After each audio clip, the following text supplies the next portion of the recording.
ഞാൻ തയ്യാറാക്കാൻ പോകുന്നത് ഈന്തപ്പഴം കൊണ്ടൊരു ഷാർജയാണ്. അപ്പോൾ നമുക്കിത് തയ്യാറാക്കി നോക്കാം. ആദ്യം തന്നെ ഞാൻ ഈന്തപ്പഴം ഇതിലേക്ക് ഇട്ട് കൊടുക്കും.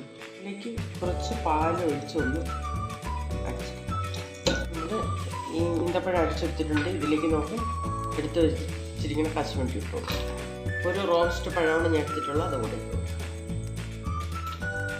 ഒരു 15 ബദാം ഞാൻ എടുത്തിട്ടുണ്ട്, അതും കൂടെ ഇട്ട് കൊടുക്കണം.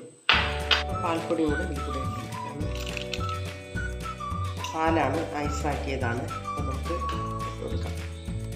ഇതിലേക്ക് 4 ടേബിൾ സ്പൂൺ പഞ്ചസാര ഇട്ട് കൊടുക്കണം. ഏലക്കപ്പൊടി കൂടെ ഇട്ട് കൊടുക്കണം. ഷാർജ അടിച്ചെടുത്തിട്ടുണ്ട്, നമുക്ക് ഗ്ലാസ്സിൽ ഒഴിച്ച് കൊടുക്കാം. അപ്പം ബൂസ്റ്റ് കൂടെ ഇട്ട് കൊടുക്കാം. അപ്പം നമ്മുടെ ഇന്നത്തെ ഈന്തപ്പഴം ഷാർജ റെഡി ആയിട്ടുണ്ട്. അപ്പോൾ ഈ വീഡിയോ എല്ലാവർക്കും ഇഷ്ടപ്പെട്ടെങ്കിൽ ലൈക്ക് ചെയ്യുക, ഷെയർ ചെയ്യുക, സപ്പോർട്ട് ചെയ്യുക. നന്ദി, നമസ്കാരം.